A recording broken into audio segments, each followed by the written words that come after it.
자, 그 문제 봐봐. 그 문제는 어떤 거냐면 우리 공식에서 PV는 nRT에다가 n은 분자량분의 질량을 대입하죠. 네. 분자량분의 질량을 대입했어. 그럼 여기다 대입해서 우리가 무엇을 얻어내냐면 분자량을 얻어낸단 말이야. 근데 이 분자량을 얻어내는 이유가 있어. 자, 지난번에 얘기한 거 압력을 측정하는 기계가 있고요. 부피도 측정하는 기계가 있죠? 네. 그리고 온도도 측정하는 기구가 있고 질량도 그걸 측정하는 기구가 있단 말이야. 그럼 분자량만 사람이 약속한 값이야. 네. 그러니까 얘네들은 절대로 측정할 수 있는 기구가 없단 말이죠. 그러니까 우리가 이 분자량을 계산할 때는 공식으로 집어넣어서 계산을 해야 되는 거야. 그럼 공식은 당연히 외워야 되겠죠. 자, 절대로 까먹으면 안 돼. 그런데 지금 여기서 이 문제가 다 어떤 거냐면 야, 아니 금속을 또는 마그네슘을 염산에다 넣을 거야. 그러면 우린 알고 있죠. 자, 염산에다가 금속을 넣었어요. 그럼 금속이 녹아버리죠. 그럼 녹아버려서 소주는 어떤 기체 발생하죠? NaCl2랑 H2. 네. 수소기체 발생하죠. 그래서 이 문제는 뭐냐면 이 수소기체의 분자량을 계산하고 싶다. 이런 걸 지금 문제 낸 거야. 그런데 분자량을 계산하는 게 중심이 아니라 선생님이 도대체 이걸 왜 설명하려고 하는 거니? 자, 매우 중요한 게 나옵니다. 우리 이렇게 해서 어떤 기체를 모을 거야. 그럼 옆에 이렇게 해서 기체를 모아줄 건데 자, 기체 모으는 방법을 한번 볼까요? 물속을 통과해서 기체를 모아주는 거야. 그렇지. 너네 초등학교 때 그 집기병에다 기체 모으는 거 했었죠? 네. 그럼 이런 치환 방법을 우리는 무슨 치환이라고 하냐면 오케이, 굿. 그럼 너네가 여기서 뽀글 올라오죠? 그냥 내밀면 날아가니까 여기에 이렇게 해서 메스 실린더에다가 물을 가득 채운 상태로 엎어버리죠. 그럼 뭐야? 여기 물이 가득 채워져 있나요? 당근. 그렇다면 기포가 올라가. 그러다가 여기 끝까지 가면 더 이상 올라갈 데가 없으니까 물을 아래로 밀어내죠. 그리고 여기에 이렇게 기포가 채워진단 말이야. 와, 나서서. 그래서 기포가 뽀글뽀글 채워져가지고 얘가 한 여기쯤 내려오잖아요? 실험 중지. 어머나. 아니 그러면 여기 있는 얘의 분자량을 잴 거야. 그렇다면 나머지 조건들을 다 측정을 해야 될 거 아니야? 네. 그럼 첫 번째. 오, 뭐야 이거? 압력을 재야 되네? 자, 이게 내가 오늘 설명하려고 하는 포인트야. 아니, 그럼 압력을 재야 되는데 야, 요즘 같은 거 있지? 여기다가 기계 넣어가지고 압력계를 이미 부착을 한 상태로 실험을 하는 거야. 그런데 우리 중고등학교, 고등학교에서는요 압력계 부착 안 합니다. 왜냐하면 이걸 측정하는 방법 자체가 시험제니까. 그럼 어떻게 하는데요? 자, 우리 여기 바깥쪽하고 안쪽하고 수면의 높이가 다르네. 그런데 어떻게 할 거니? 안쪽의 압력을 측정해야 되는데 여기다가 기계를 넣을 수가 없죠. 그래서 바깥쪽과 안쪽의 물의 높이를 같게 만드는 거야. 우리 수온기둥의 높이가 양쪽의 수온기둥의 높이가 똑같으면 양쪽의 압력도 어떤 거야? 당연하죠. 바로 그렇게 하는 거야. 그러니까 이게 물이야. 근데 다른데? 그럼 어떻게 할 거니? 바깥쪽에다가 물을 붓는 거야.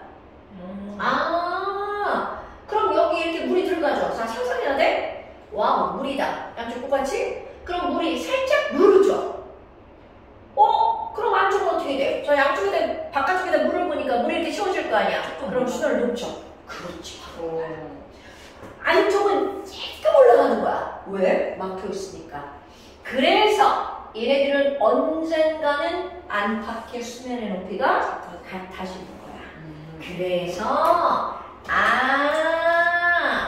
대기압을 재는 거군요. 그러면 내부의 압력도 대기압과 어떤 거야? 같은 거죠. 그래서 대기압을 쟀어. 760ml Hg에. 근데 문제가 뭐냐면 이 안쪽이야. 이게 만약에 화학투를 배우기 전이잖아? 그러면 아니 뽀글뽀글 수소기체 얻어졌다면서요. 그럼 이걸 배우기 전에는 이 안에는 수소기체밖에 없습니다. 그런데 화학 2를 배우잖아요. 그럼 어떤 일이 벌어지니? 물이잖아. 그럼 이 물 표면에서는 분자 운동이 일어나서 뭐가 일어나는 걸까요? 증발. 그러니까 자, 이 안에는 수소기체만 있는 게 아니라 H2O 가스도 있는 거야. 그렇다면 바깥쪽에 있는 이 760이라는 대기압은 안에는 수소기체만 있는 게 아니라 무엇까지 함께 있다고요? 수증기까지 함께 있다고요. 그러니까 내가 원하는 건 누구의 압력을 말하는 거야? 당연히 난 수소기체의 분자량을 측정하고 싶으니까 수소기체의 압력이 필요하단 말이야. 그러니까 아마 그럼 이거는요, 수소기체 압력을 구하려면요 대기압에서 뭐를 빼야 된다는 거야? 그렇지. 그럼 이거는 알려주나요? 당근 문제에서 다 알려줍니다. 그런데 매우 작아요. 거기 봐봐. 단 수증기압 알려줬죠. 0.04. 그러니까 매우 작단 말이야. 그러니까 이거를 배우기 전까지는 무시하는 거야. 그러나 화학초에서는 저 수증기압을 절대로 무시하지 않습니다. 그래서 야 뭐야 그럼 수소기체 압력은 대기압 1기압이니까 0.96기압이다. 요거를 설명하려고 이런 것들 설명하는 거야. 그렇다면 압력을 쟀어. 그럼 부피는요. 자 당연히 우리 메스 실린더는 눈금이 있죠. 눈금 읽어주면 되고요. 그 W는요. 자, 이 W 해볼까요? 자, 여기 보면 수소기체 질량을 직접 되는 거는 불가능. 그래서 어떻게 하는 거냐면 질량 모는 법칙. 자, 이쪽을 재죠. 실험 전에 여기 100g이었어. 그럼 실험을 하고 나면 얘네 반응해서 수소기체가 폴폴 날아가니까 이 전체의 질량이 어떻게 돼? 그렇지.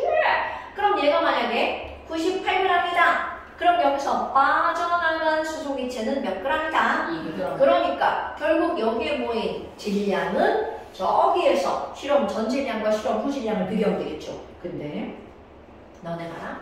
실제로는 이게 전제가 깔리는 거야. 야 여기서 2g 차이지? 걔는 여기 다 모였다. 이렇게 전제를 깔지만 사실은 절대로 그럴 수가 없죠. 조금씩 빨리 나가네요. 이게 1번 얘가 이렇게 빠져나가는 걸 어느 순간 실험을 딱 중지할 거 아니야. 그럼 여기를 딱 막을 거란 말이야. 이걸 딱 막는 순간 여기 막혀서 압력 때문에 더 이상 기체가 빠져나갈 수가 없죠. 그러니까 여기에 있는 수소 기체도 합해서 몇 g이 되는 거야? 2g. 그치? 그러니까 이런 것들이 예전에는 이게 수능이 엄청 시험지가 나왔어. 요즘에 이제 이런 거 출제가 잘 안 되는데 그 다음에 또 하나 뭐가 있냐면 아니 수정초원이라며 그럼 수소기체는 물에 안 녹나? 대부분은 거의 안 녹아 이렇게 한단 말이야. 그런데 100% 안 녹아 이런 건 불가능. 그러니까 결국은 여기에 물에 녹는 양을 무시하는 거고 그리고 여기 남아있는 수소기체의 양도 무시하는 거야. 오케이? 그런데 실제로 실험할 때는 저런 걸 굉장히 중요하게 염두에 두고 실험을 해야 돼. 그러니까 이런 실험을 할 때 이런 관의 길이와 굵기를 되도록이면 가장 가늘고 짧게 그래야 실험 오차를 줄일 수가 있거든요. 아이쿠! 그럼 온도는요? 자 온도는 당연히 이 바깥에서 이렇게 실내 온도를 잽니다. 그럼 10평형. 그래서 실내 온도를 재서 안의 온도까지. 그래서 이제 거기에 그게 더 나온 거야. 그럼 이제 선생님이 지금 이걸 설명하는 건 저 수증기압을 설명하려고. 그러니까 1번 호집된 수소기체 압력을 구하세요. 그러니까 그 기체 압력은 얼마여야 된다고요? 1에서 0.04. 그렇지. 요거 설명하려고 선생님이 설명한 겁니다. 그 다음에 수소기체의 질량을 계산하래. 뭐야 이거? 지금 여기서는 우리는 질량을 이렇게 했잖아. 그럼 얘네들은 더 훨씬 더 쉽게 질량을 계산하라고 한 거야. 뭐냐면 B 곱하기 V는 M, R, T. 여기 알려준 게 뭐야? 이 알려줬죠? 0.96. 자, 부피 알려줬나요? 부피 100 ml에 0.1.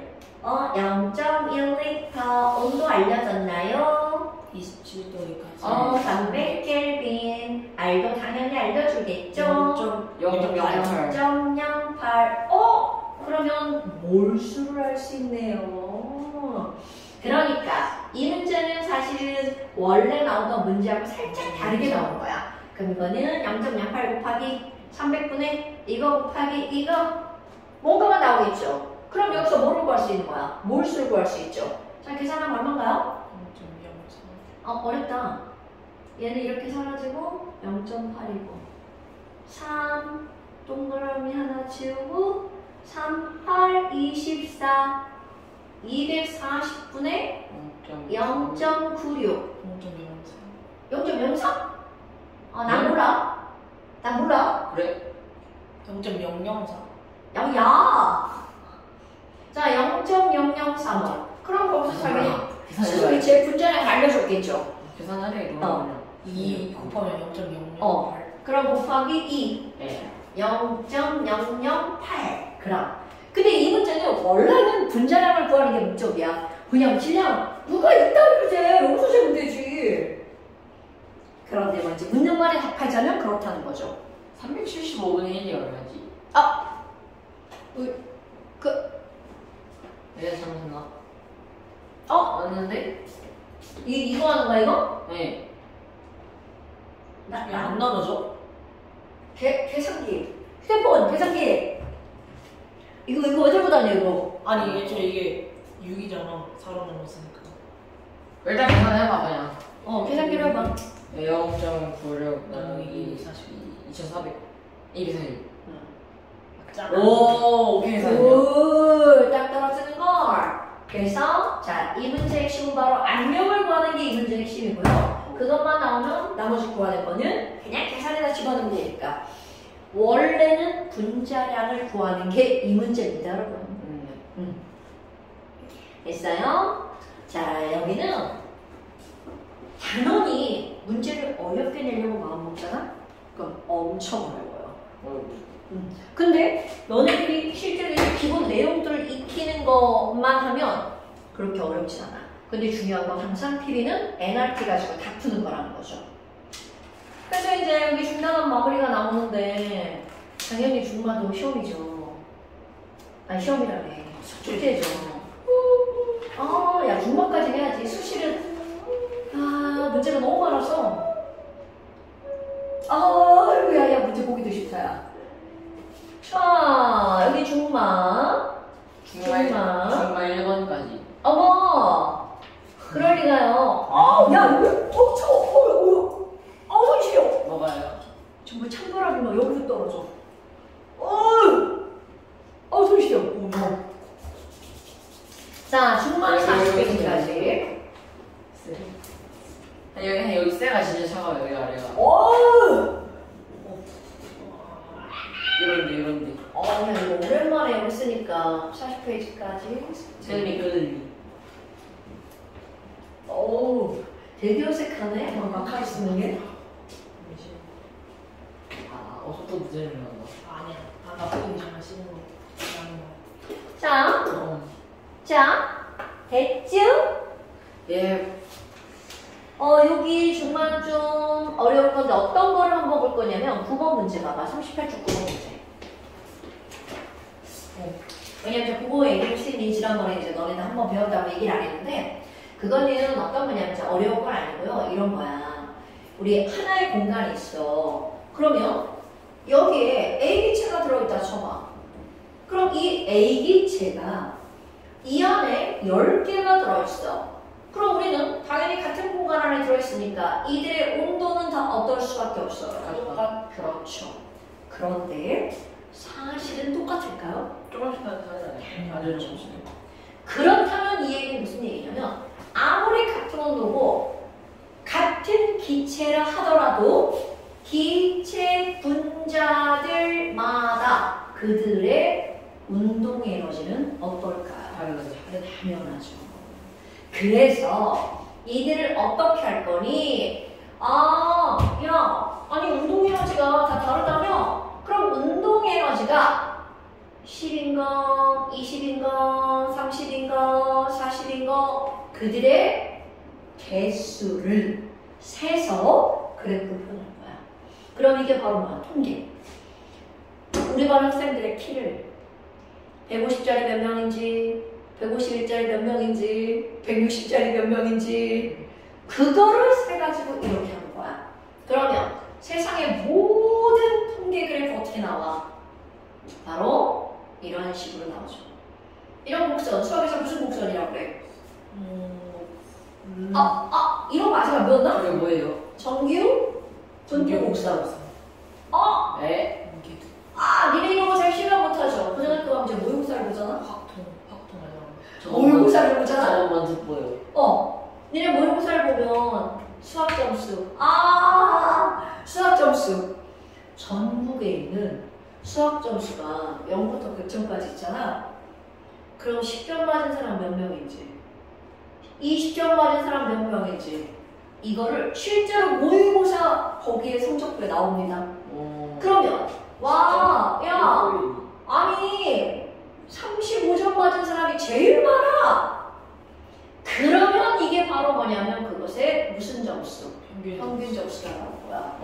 그리고 내 점수 이렇게 나오는 거죠. 그렇다면 내가 이제 점수를 예를 들어 설명했지만 세상의 모든 것들을 저렇게 통계를 내잖아요. 그럼 그래프가 가장 높은 지점이 나오는 거야. 이런 걸 우리는 뭐라고 하는 거니? 평균이라고 말합니다. 오케이? 와우! 그럼 뭐야? 지금 이게 운동 에너지죠?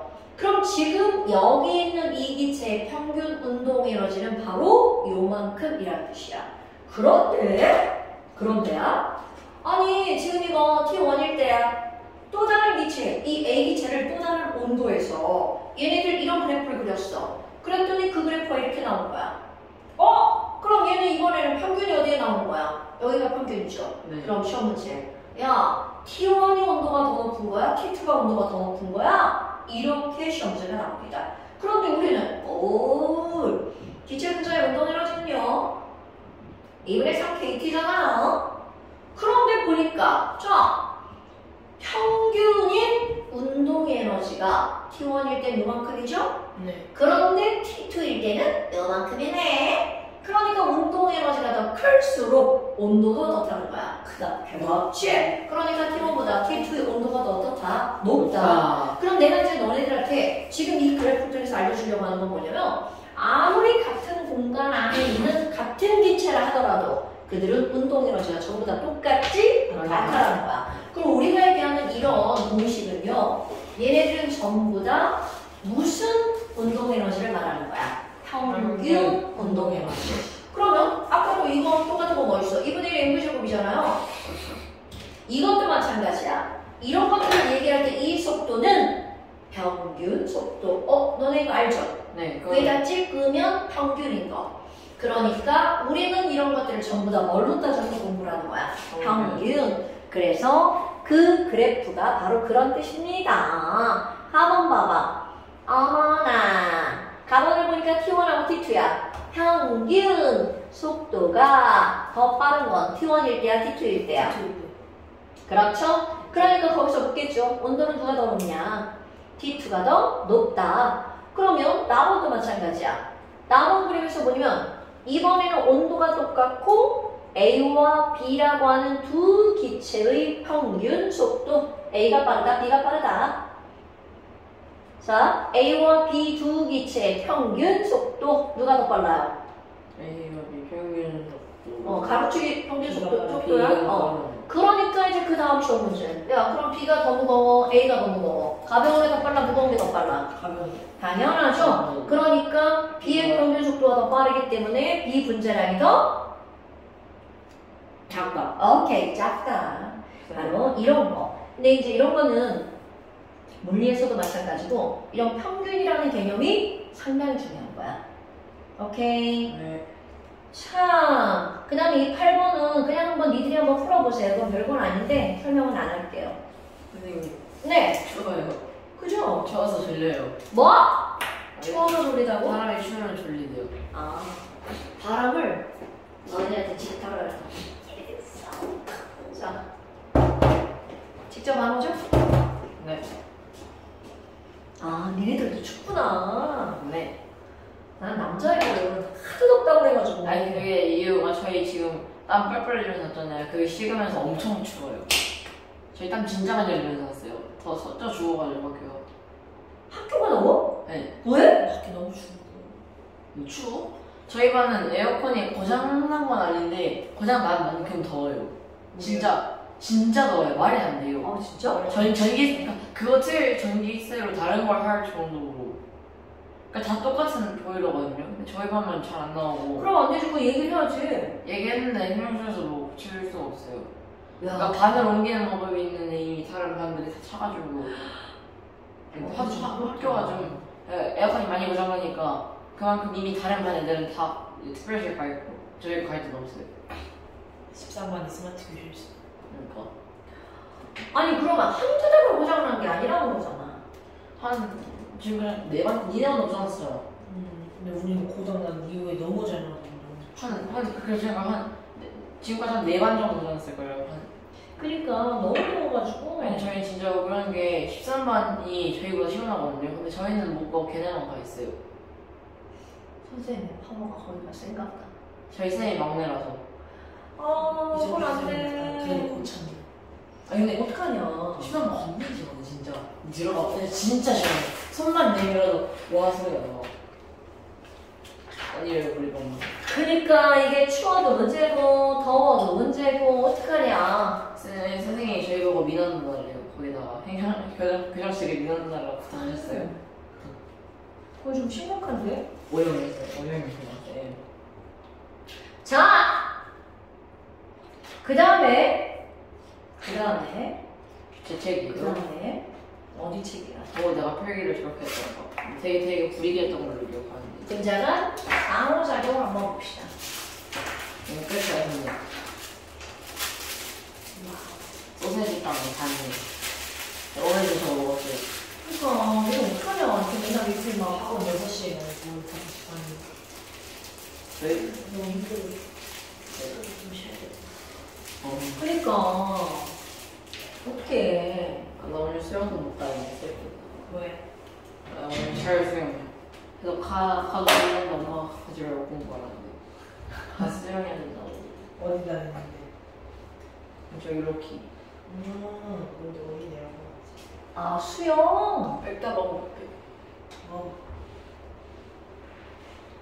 재밌어? 소프집이 있는데. 재밌어? 응. 그래서 뭐해? 수영하지. 당연히 수영을 하겠지, 근데. 재밌는 거야. 자, 그 다음에 이제 등장한 상호작용. 여기 니네 한 번 했었나? 쌍쌍. 네. 이거 했어요. 여기에 대한 거지. 아니 여기 했어. 했다고. 우리 이거 했잖아. 수수결합, 분산력. 안 했지. 여긴 했어 여기는 여기 확실히 했고. 이쪽은 와이와이에서 했구나. 윤사랑 했나? 안 했지 않나? 설명은 수수결 하자. 수수결 하지. 수수결을 패스하고. 근데 분산력을 안 했다고? 아니 여기 했고 여기 안 했고. 아니 그러니까 여기 안 지금 했어. 여기 했어요. 분산력을 안 했다고? 네. 여기 포인트가 분산력인데? 저는 했는데 거기 위에다가 저희 첫 시간을 첫 시간 연습할 첫 시간 여기였어. 아니 첫 시간 연습할 때 이거 안 했어. 이거 여기 안 배웠어요. 여기가 내용이 별게 없거든? 근데 설명할 게 설명이 되게 길어. 자, 내용은 하나도 안 어려워. 여기 이제 단원의 제목이 어떤 게 단원의 제목이니 분자 간의 상호작용이라고 하는 게 나오는 거야. 그런데 여기서 알고 넘어갈 거 분자가 뭘까요? 자, 서준아, 분자가 뭐예요? 이제 성질을 나타내니까 이거 그냥 정확한 정의가 있는데 강제를 나타내는 그런다고. 자, 너네들이 중학교 과정을 설명을 하잖아. 분자라는 건 물질의 성질을 지닌 가장 작은 입자. 그런데 여기서는 이런 거는 아무런 의미가 없는 거야. 왜냐하면 우리 분자라고 하는 말이, 이 말이 무슨 말이니? 자, 분자, 나눌 분자입니다. 안 할 수 있는. 그러니까 얘네들은 바로 어떤 거냐면 나뉘어진 입자야. 그럼 예를 들어서 너네 다이아몬드 생각해봐. 자, 다이아몬드 어떻게 생겼나 상상되나요? 네. 자, 동서와 다이아몬드 어떻게 생겼죠? 정사면 채워요. 그렇지. 단서 하나, 단서 두 개, 단서 세 개, 단서 네 개, 단서 다섯 개. 끝나는 게 아니라 계속해서 어떻게 되는 거야? 연결돼 있죠. 자, 그러면 얘네들은 연속적인 배열을 하고 있으니까 나눌 분자를 쓸 수 있다 없다? 없다. 그렇죠. 그렇다면 이런 분자라고 하는 건 어떻게 배열된 입자만 분자라고 하는 거냐면 독립적으로 배열된 거. 헐. 그러면 예를 들어 물 분자를 그려볼 거야. 물은 H 2개, O 하나. 자, 물 이렇게 그리죠. 네. 그럼 그 옆에 있는 또 다른 물을 하나 그려봐요. H 2개, O 하나. 자, 여기서 얘와 차이점. 여기는 곰돌이 대가리 하나, 곰돌이 대가리 2개. 얘가 완전히 어떻게 돼 있어? 그렇지. 이게 중요한 거야. 쟤는 다 합쳐져 있으니까. 당연하죠. 얼기설기. 그렇다면 이렇게 되어 있는 이런 것들은 절대로 분자라고 부르면 안 된다는 것이. 그런데 봐. 얘네가 이렇게 나뉘어져 있는 이유가 뭐니? 얘랑 얘랑 잡아당길 힘이 강하기 때문에 떨어져 있는 거야? 약하기 때문에 떨어져 있는 거야? 약하기 때문에. 당연하죠. 그러니까 이 분자간 상호작용이라는 이 단어의 핵심 포인트, 약함입니다. 그러니까 이런 분자간 상호작용이라고 하는 건 어떤 힘에 대해서 지금 다루겠다? 약한 힘에 대해서 다루겠다. 네. 아니 그러면 강한 힘은 뭔데요? 자, 벌서스. 우리 화학 원에서 배우고. 강한 힘은 바로 뭐냐면 화학결합 3개. 금속결합, 이온결합, 공유결합. 그거 3개가 엄청나게 강한 힘인 거야. 공유결합, 이온결합, 금속결합. 얘네들이 무지 강하니. 자, 그럼 여기 봐봐. 어디가 공유결합인 거야? 여기가 바로 공유결합인 거죠. 네. 그러니까 내가 여기를 가열할 거야. 그러면 A가 끊어진다, B가 끊어진다. 뭐야? 그지 비가 당연하죠. 왜? 여기에 A는 약간 이렇게 결합하는 결합이 엄청나게 강한 힘이거든요. 됐나요, 여러분? 그런데 또 한번 얘네들이 독립적으로 배열되는지 어떻게 할 거냐고요. 자, 그래서 너네들이 이걸 까먹었다는 거잖아. 내가 맨날 시험 건데 분자란 독립적으로 배열된 건데 그거를 알 수 없죠. 비금속으로만 이러죠. 그럼요. 금속 결합 물질은 금금 들어가죠. 이온 결합 물질은요. 당연하죠. 공유 결합 물질은 비비로 이루어진 거죠. 그런데 단 뭐는 빼보니 자 99% 비금속으로만 이루어진 건 분자가 맞습니다. 99%. 그렇지. 흑연과 다이아몬드 석영은 제외. 자, 얘는 연속적. 그러니까 이거 배열 연속적 배열이라는 거야. 그러니까 너무나 당연한 게 바로 뭐냐면 이들은 녹는 점이나 끓는 점이 어떨 수밖에 없다는 거야. 그럼요. 그러니까 수은 빼고 얘네들은 전부 다 상온에서 어떤 상태야? 고체 상태. 그런데 분자 생각해봐. 너네들이 지금 머릿속에 떠오르는 모든 기체는 다 분자입니다. 지금 당연하죠. 그리고 수은 빼고 니네가 지금 떠오르는 모든 액체 다 분자입니다, 여러분. 수은인데 왜 그런 거예요? 수은은 금속 결합 중에서 이제 지들끼리 잡아다니는 힘이 조금 약한 거죠. 그렇다고 수은이 조금 약한 거지 완전 약한 게 아니에요. 금속 결합용은 상당히 센 힘입니다. 근데 그 와중에 조금 약하다는 거죠. 그러니까 분자들하고는 비교할 수 있는 대상이 아니라는 거야. 분자들 간의 작용하는 힘은 엄청 약한 거. 오케이? 그러면 너네들이 이런 제목을 썼어. 분자간 상호작용. 그러면 그냥 그게 한글로만 읽히면 안 돼. 약한 힘에 대해서 다루겠다는 뜻이구나. 이런 게 머리에 들어가줘야 된다는 거죠. 어머나! 아니 그러면 우리 분자라는 걸 생각해봐요. 분자는 크게 어떻게 나눌 수가 있니? 전기를 띠는 분자와 전기를 띠지 않는 분자. 그러니까 그렇지. 극성 분자와 무극성 분자 이렇게 두 가지로 나누는 거야. 그러니까 분자간 상호작용도 어떻게 하는 거니? 극성끼리 상호작용, 무극성끼리 상호작용, 극성과 무극성끼리의 상호작용 이렇게 세 가지로 구별하는 거야.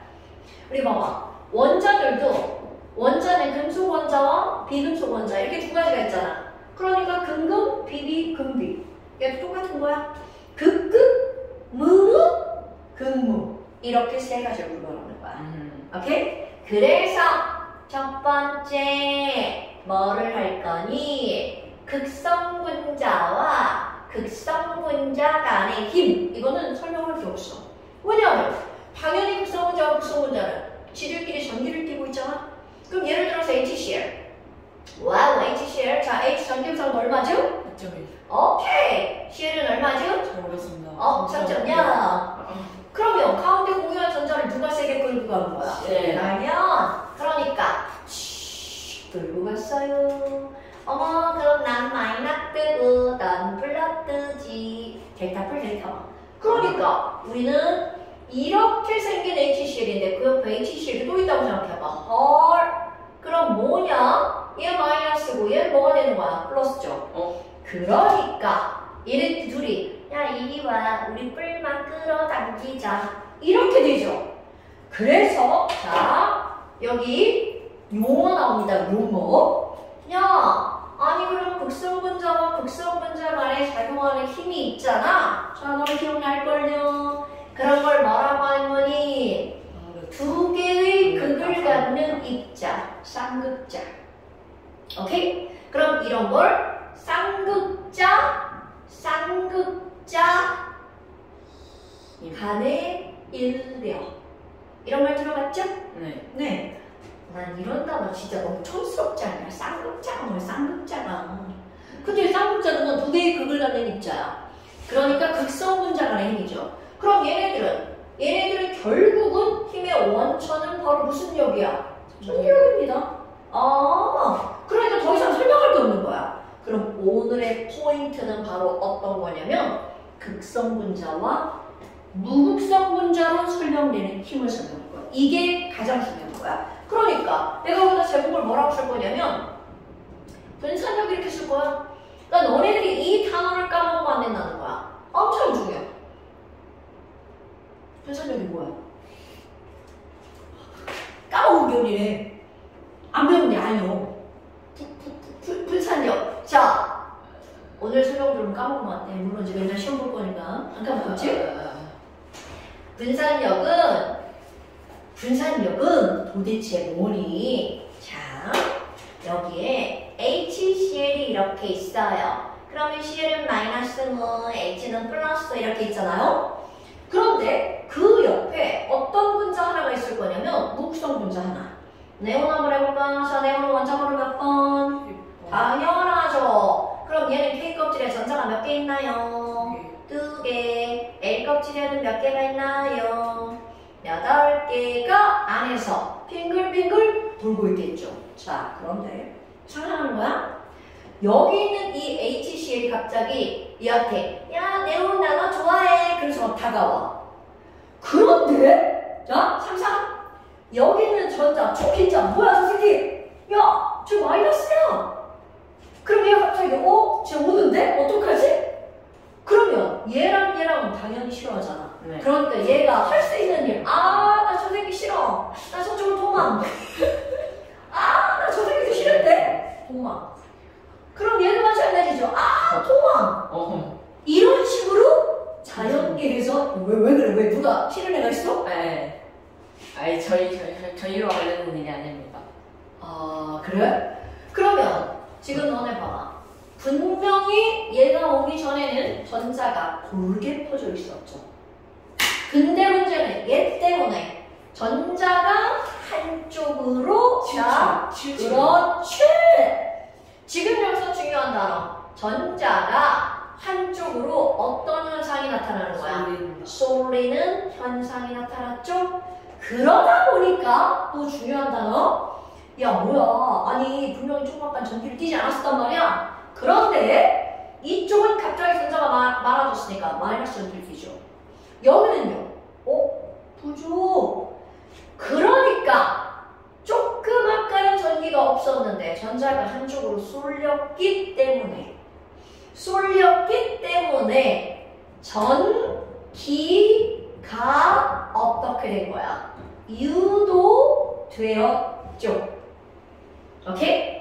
어머나. 아니 그러면 그 옆에 또 다른 네온이 있으면 어떻게 돼요? 자, 얘가 이렇게 밀려오죠. 그럼 생각해봐. 이쪽에 있던 전자 어떻게 되겠어? 아, 저 새끼 뭐야? 또 움직여가겠죠.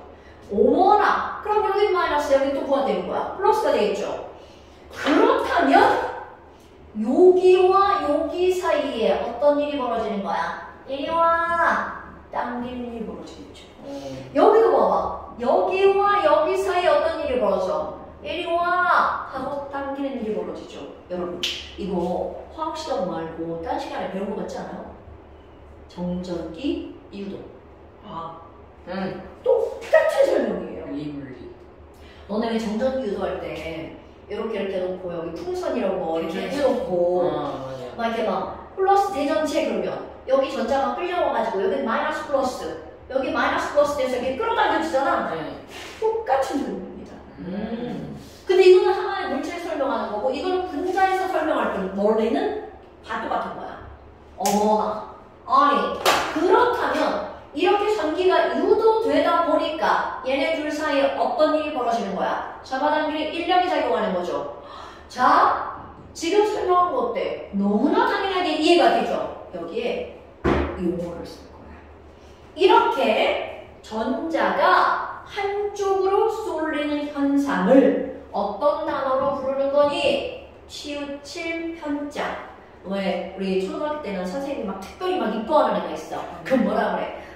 쌤 제만 편해요. 막 이런 말 쓰잖아. 그럼 얘네들은 편급. 그렇지. 그럼 이 편급 때문에 전기가 유도됐죠. 이런 걸 처음부터가 아니라 유도된 극성 입자. 이런 걸 유도 쌍극자라고 부르는 거야. 자, 그냥 쌍극자는 처음부터 전기를 띠는 거. 극성 분자.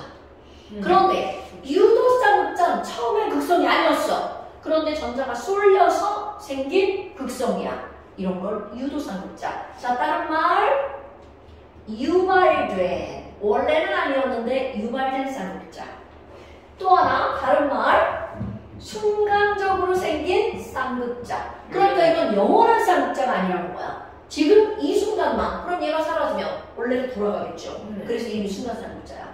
이거는 내 나이 또래는 거의 유발 쌍극자.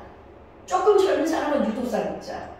니네 교육과정은 순간 쌍극자로 이렇게 바뀌어버렸어. 그러니까. 그러니까 이거는 어디에서든 다 나올 수 있는 단어라는 거야. 나중에 대학 가잖아? 대부분 유도 쌍극자라고 할 거야. 왜냐하면 영어가 induce 이거 뭐야?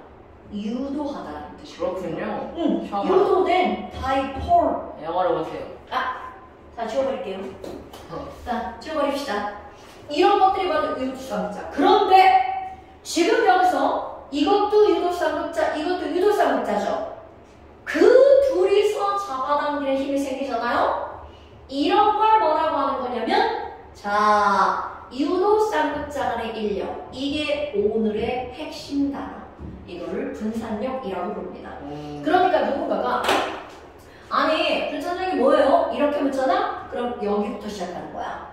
전자의 편극에 의해서 생긴 입자 간의 인력. 자, 중요한 건 바로 뭐라고요? 전자의 편극. 이 말이 오늘의 포인트잖아. 전자의 편극으로 생긴 인력을 우리는 뭐라고 부른다고요?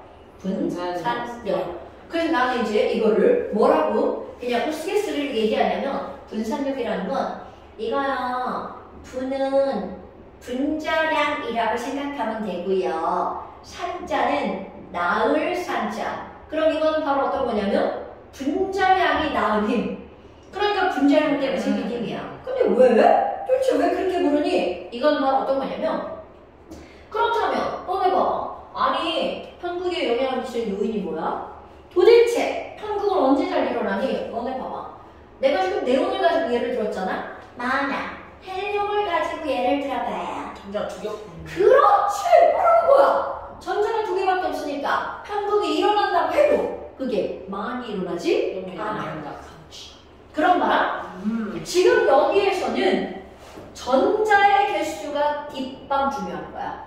전자 개수가 많으면 많을수록 편극이 잘 일어난다는 거죠. 그런데 너네 생각해봐. 원자번호 1번 전자 하나 갖고 있죠. 원자번호 2번 전자 두 개 갖고 있죠. 10번 10개 갖고 있죠. 그러니까 대체적으로 이 전자수라고 하는 것은 무엇과 비례한다는 거야? 분자량에 비례한다는 거죠. 그런데 내가 여기다 뭐라고 쓸 거니? 얘는 거시적으로 볼 때는 분자량에 비례하는 거야. 거시적, 크게 보면 그렇다는 거죠. 그러니까 야, 아니 그럼 분자량이 크면 편국이 잘 일어나니까 분산력도 커? 그럼 분자간의 인력도 어떻다는 거야? 클 수밖에 없다는 거죠. 그런데 또 하나 있다? 아니 분자간의 인력이 큰 걸 뭘로 증명할 거야? 얘랑 당긴데 세게 당긴데 뭘로 증명할 거니?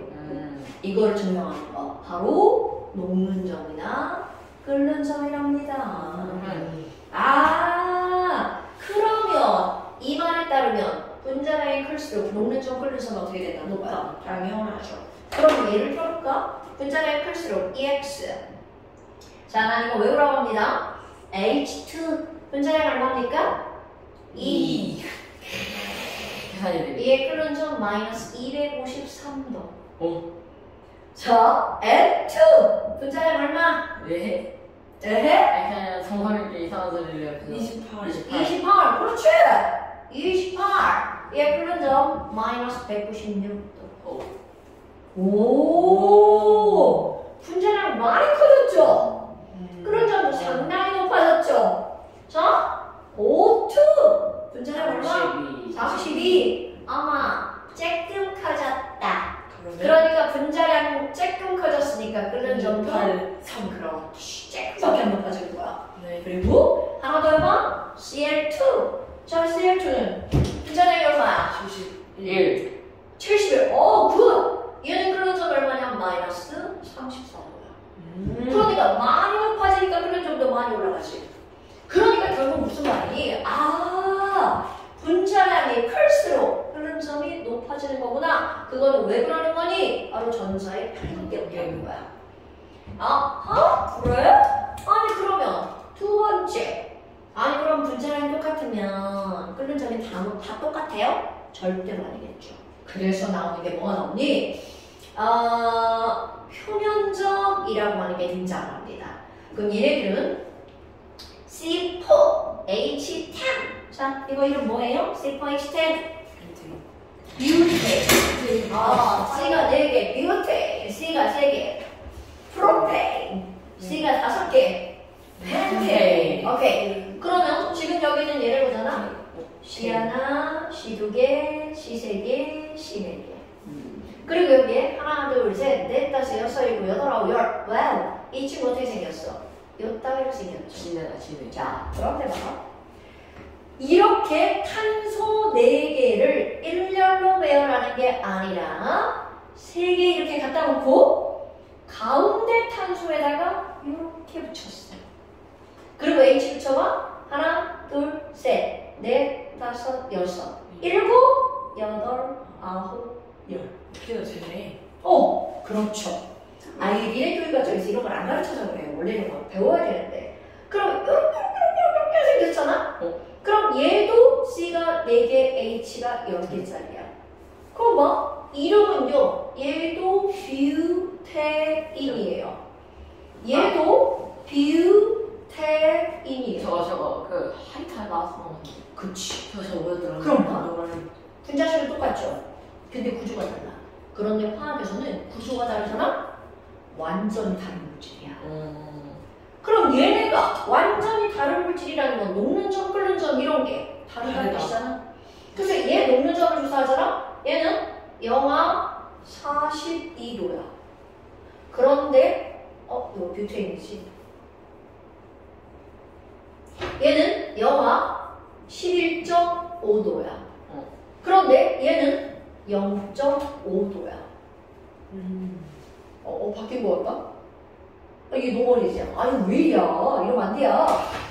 영하 0.5도야. 그럼 얘가 영하 11.5도야. 어머나. 아니 그럼 뭐야? 이게 달라졌지? 네. 그럼 얘네들이 달라졌어? 그럼 이게 도대체 뭐지? 이상하네. 자, 그래서 이제 나오는 게 바로 뭐가 나오니? 얘네들은 도대체 뭐 때문이니? 딱 봐도 분자량 똑같아. 이거 분자량 58, 이것도 분자량 58 똑같아요. 그런데 아니 얘네들의 다른 점은 바로 뭐냐면 얘는 길쭉하게 생겼어. 얘는 둥글둥글하게 생겼죠. 그렇다면 아까 저 편극바가 여기 있던 전자가 이쪽으로 슉 하고 편극 일어나서나? 그럼 이게 길쭉하니까 이렇게 갔어. 그럼 여기까지 돌아가기가 어려워. 그런데 둥글둥글해. 그럼 너희 상상을 해봐. 그렇지. 이동하기가 훨씬. 이해돼.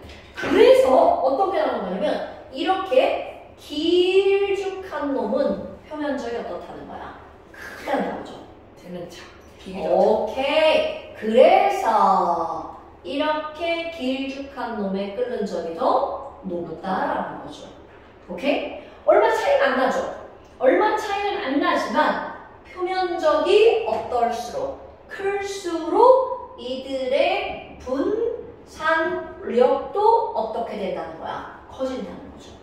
오케이? 그런데 이게 엄청나게 중요한 게 뭐에서도 예를 들 수가 있냐면 자, 요거보다 더 중요한 얘야.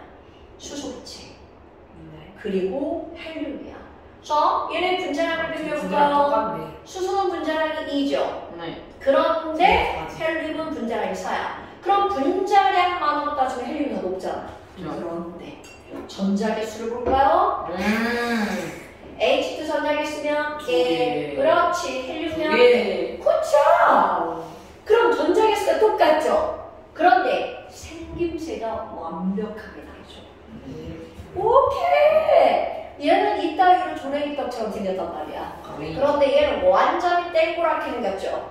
그러니까 똑같이 전자가 두 개인데 어느 쪽이 편극이 더 잘 일어나는 거니? 얘가 편극이. 그러니까 야, 편극은 누가 더 잘 일어나? 길다란 거.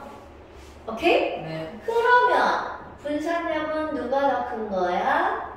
길다란 거.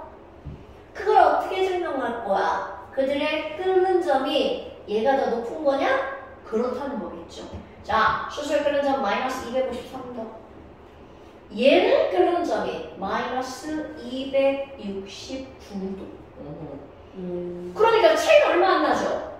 그러니까 이거 봐봐. 전자수와 함께 표면적이 엄청 중요한 역할을 한다는 거죠. 그래서 이런 걸 표현할 때 뭐라고 하는 거냐면 그냥 크게 볼 때는 분자량이라고 봐도 돼.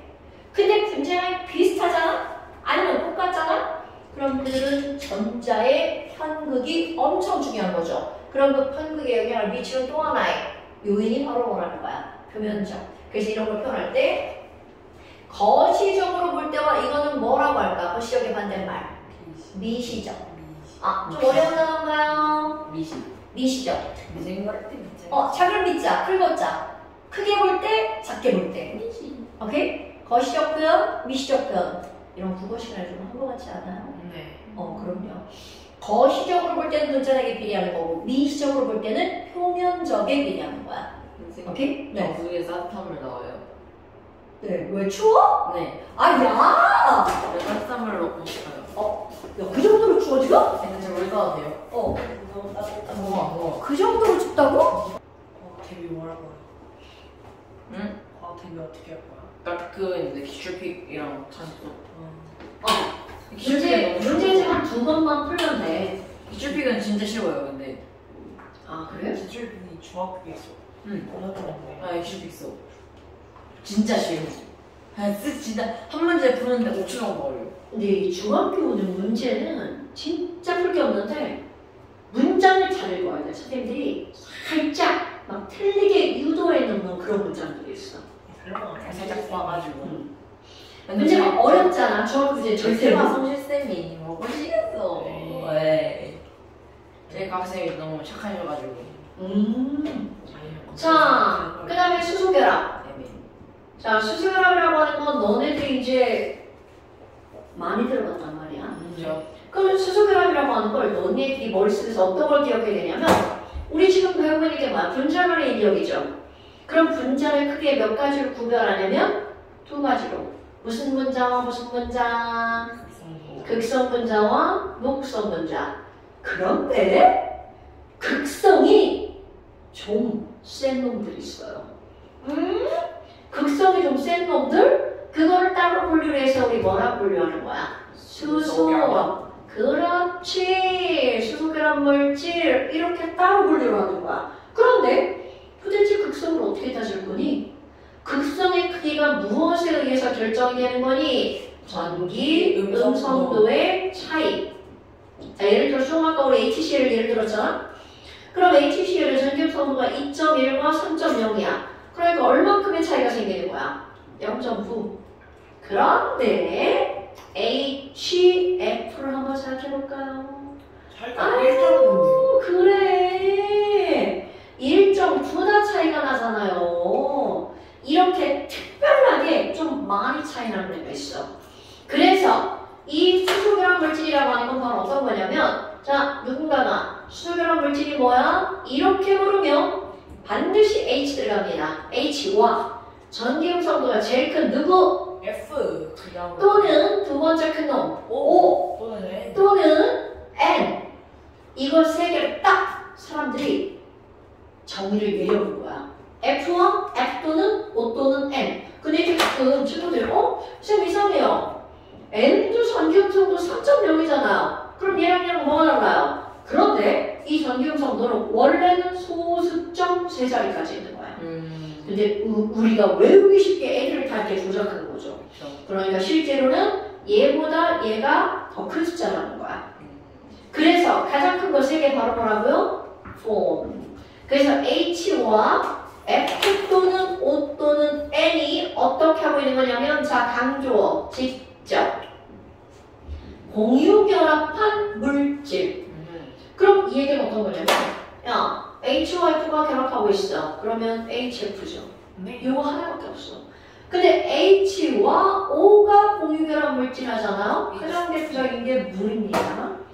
근데 얘만 있는 게 아니라 아니 H와 O가 공유결합하고 있는 물질은 이런 것도 있지. C2H5OH. 그러니까 얘네들은 하나도 안 중요해. 수소결합 물질에 들어가려면 이게 중요한 거야. 그런데 시험 문제 어떤 거 나오냐면 야 그럼 HCHO는 수소결합 물질 이 아니야? 이거 실제로 시험 문제에 많이 나옵니다. C가 가운데 있고 C가 가운데 있고 O가 있고 H가 있고 H가 있죠. 자 직접 공유결합한 물질이 아니니까. 근데 이거 이렇게 써놓고 수소결합 물질이야 이렇게 하면 넘어가는 사람이 너무 많다는 거죠. 그럼 너는 아니다라는 거죠. 오케이? 이거 진짜 중요해요. H랑 C랑이랑 당연하죠. 그 다음에 N과 H가 연결된 물질의 가장 대표적인 건 바로 NH3. 오케이? 어머. 아니 그러면 이런 물질들이 이렇게 수소결합 물질이야. 그렇다면 수소결합이 뭐냐라는 거야. 수소결합은요. 지금 여기 있는 얘네들은 자 물을 예를 들고요. 아니 물이 이렇게 있어. 그럼 이게 3.5, 2.1이니까 당기고 나는 전기세 너도 플러스 세. 그럼 얘는 수소결합 물질이야. 그런데 아까 얘기했다시피 이거는 절대로 수소결합이 아니야. 이거는요 무슨 결합 물질? 공유결합이죠. 그러면 수소결합은 바로 어떤 거니? 바로 분자와 분자 간에 작용하는 상호작용이야. 그러면 야 이게 물분자네? 그럼 이웃하는 물분자는 아무렇게나 마구 다가오는 게 아니라는 거야. 얘가 플러스잖아? 그러니까 이웃하는 물분자는 야 너 플러스니까 나 산소 이쪽을 향할게. 그래서 이렇게 물이 그럼 결국 이건 너무나 당연한 얘기잖아요. 한 분자의 H가 뭐니까? 플러스니까 이웃하는 분자에 누가 옆에 다가와야 돼? 마이너스가. 그래서 막 요것을 내가 A결합 이거를 B결합이라고 할 거야. 그럼 시험 문제 어떤 게 수소결합이야? 당연하죠. 그리고 나뿐만이 아니라 책에 이 수소결합은 점점점 이렇게 나옵니다. 그럼 실선이 더 강한 거야? 정선이 더 강한 거야? 당연히 실선이 더 강하죠. 결합이고 애초에 그거는 그렇지 이건 강한 원자 간의 결합이고 점선이랑 실선이랑 헷갈리는데 점선이 이렇게 된 거 실선이 이거죠? 쟤왜 저래 쟤? 믿으시는 실선 점점점점점 점선. 오, 신기하다. 자, 점선. 오케이? 그러니까 결국은 분자와 분자 사이에 있는 분자 간의 결합이 무슨 결합이라는 거야? 수소결합. 그렇다면 얘네들을 좀 정리를 해보잖아요? 아니 그러면 우리 조금 아까 쌍극자 간의 인력을 설명했잖아요?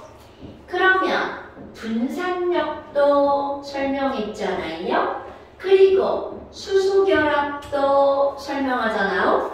그러면 이 중에 누가 제일 세요? 이렇게 묻잖아요? 그거는 정답 모른답니다. 되게 신기하죠? 모른답니다. 왜 그러냐면 너네 봐봐. 분산력이라고 하는 게 있었잖아? 그럼 분산력은 전자에 따라 분산력의 크기가 달라지죠. 그러니까 이 분자량이 낳은 힘에 분자량이 엄청 크잖아요? 그러면 수소결합보다 결합이 겁나 강할 수 있어요. 오케이? 그럼 예를 들어서 I2 한번 예를 들어볼 거야. 자, I2는 I 원자번호 53번. I 혼자가 53번이야.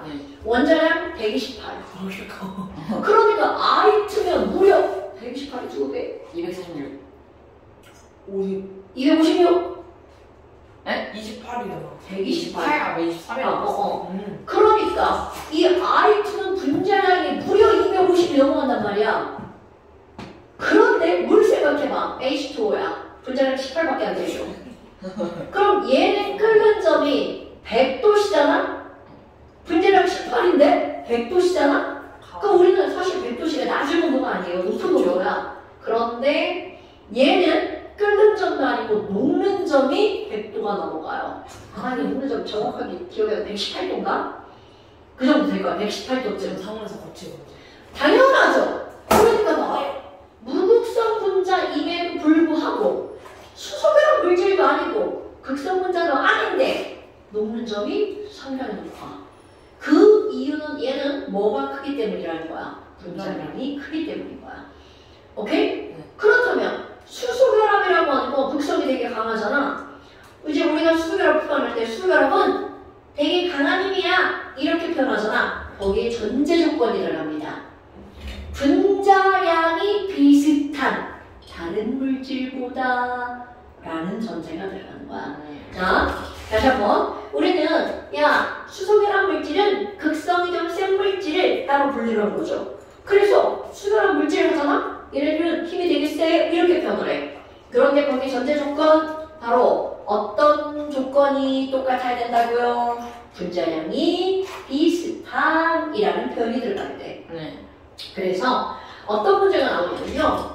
자, HF, HCl, HBr, HI 이렇게 네 가지를 비교하는데 얘네들 뭐야? 파이? 뭐야 돼? 자, 얘네들 분자량을 비교해볼까요? 자, HF는 얘는 1이고 얘는 19야. 20. 얘는 35.5야. 자, 브로민 못 외워. 자, 그럼 이제 점점 더 커진단 말이죠. 왜냐면 2주기, 3주기, 4주기, 5주기니까. 36.5야. 36.5. 브로민이 35번이니까 한 75쯤 될 것 같아. 찍었는데. 73, 4, 5쯤. 야, 뭐 찾아봐. 검색. 검색. 내 폰 어디 갔냐? 브로민 원자량 한번 찾아봐. 나게. 브로민. 80. 네? 그렇게 커요? 네. 20. 맞아. 동위원소가 있어서 79와 81의 동위원소를 갖고 있어. 오케이. 아니. 약 80이야, 약 80. 맞아요. 79.9. 그러니까 얘는 그냥 정말 80이라고 하지 뭐. 아까 128이니까 얘 129. 그러니까 엄청나게 커지죠. 네. 조금 커지는 게 아니라 확확 커진단 말이야. 그러면 얘네들의 극성을 따지잖아요? 그럼 극성이라고 하는 건 전기음성도 차이잖아? HF 1.9 차이다. 얘는 0.9 차이고요. 이건 2.1에 얘는 2.5예요. 그럼 이거 얼마 차이나? 빨대 4. 0.4 아니야 2.7, 2.5 아, 그럼 얘는 0.6 얘는 0.4. 0.4 어머나 얘가 월등히 차이가 많이 나네. 네. 그러니까 극성이 이렇게 된단 말이죠. 얘는 하나 차이, 얘는 하나 차이. 자, 그렇다면 이들의 끓는 점은 이라는 거야. 끓는 점 누가 제일 높을 것 같니? 누가 제일 높을 것 같아요? 이거는 외우는 거 아니야? 우리 화학투는 최대 장점 해석하는 데 나오죠. 해서. 얘가 끓는 점이 그래프로 그릴 거야. 그래프? 끓는 점 요만큼이야. 와, 좀 높이 그린 것 같죠? 그럼 얘는 끓는 점이 얼마니? 요만큼이야. 그 다음에 끓는 점이 이렇게 올라갑니다. 그냥 수소갈 거야. 그렇지. 그렇게 해석하는 거야 우리는. 얘는 왜 이렇게 끓는 점이 높아? 수소결합 물질이라서. 그런데 얘네 봐봐. 자, 이게 시험 문제 거린 거야. 이거 세 개 중에 극성은 HCl이 제일 크죠. 이거 세 개 중에 분자량은 HI가 제일 크죠. 네. 그런데 끓는 점 봐봐. 누구의 영향을 더 많이 받은 거니? 극성. 이 아닌데? 야, 극성의 영향을 더 많이 받았다면 누구 끓는 점이 더 높아야 돼? 아, 얘가 더 높아야 저기서는 되죠. 그러니까 더 그건 거야. 어디 문제에서는 분산력의 영향을 더 많이 받았어요. 분자량의 영향을 더 많이 받았어요. 이렇게 말하고요. 어느 문제에서는 극성의 영향을 더 많이 받았어요. 그러니까 만약에 얘네들이 분자량이 비슷비슷했잖아? 얘의 끓는 점이 더 높았을 거야. 그런데 분자량 차이가 많이 나다 보니까 누구의 영향을 더 많이 받을 거야? 분자량. 그럼 이제 이것도 우리가 배운 사람은 분자량이요. 이렇게 말 안 하고 분자량이 크다는 건 그 안에 뭐가 많이 들어있는 거야? 전자. 그러니까 전자의 편극. 즉 세 글자로 무슨 역이라고 부른다고요? 그렇지. 그렇다면 이런 분산력이라고 하는 건 전자를 갖고 있는 모든 물질이 다 작용하는 힘을 분산력이라고 부르는 거야. 전자는 가만히 있는 게 아니라 지속적으로 움직이죠. 이렇게 순간적으로 전자가 움직이면서 나타나는 힘. 그래서 분산력. 순간적으로 생기는 힘. 순간쌍극자. 오케이? 네. 그래서 여기서 요거 하나 확실히 알고 넘어갈 게 있습니다. 여러분, 쌍극자라는 단어는 원래부터 극성분자인 거. 이게 글씨가 왜 이래? 원래부터 극성분자의 쌍극자라는 단어를 쓰는 거야. 그런데 아까 어떤 글자가 붙었어? 순간. 이거는 전자의 편극에 의해서 생긴 거죠. 이거는 그렇지. 무극성 분자에서 전자의 편극으로 생긴 거에다 뭐라 부르는 거야? 순간쌍극자. 요거는 꼭 구별해야 돼. 오케이? 네. 그러니까 야 HCl은 순간쌍극자야 쌍극자야? HCl. HCl은 그냥 쌍극자죠. 네. 그런데 N2는 그렇지. 그런 걸 구별할 줄 알아야 돼. 그래서 자 숙제 어디까지? 53페이지까지. 아이고 이런. 자, 그 다음에 잠시 글씨를 못 알아봤다고? 이런. 근데 1쪽 뭐라고 쓰신 거예요? 어디? 아, 전체였어, 그게? 어머! 기억이 안 나는데. 그럼 나한테 물어봐야지. 분자가 자, 내가 흰색 이렇게 했어. 그렇지. 분자간 상호작용. 3페이지 5번까지. 잘 써야지. 3페이지 5번까지. 오, 감사합니다. 오늘 여기까지. 감사합니다. 안녕히 계세요. 걸어갈게 집에. 아니, 왜? 너 오늘 수업 없어? 있는데. 약간 힘들어 지금. 아,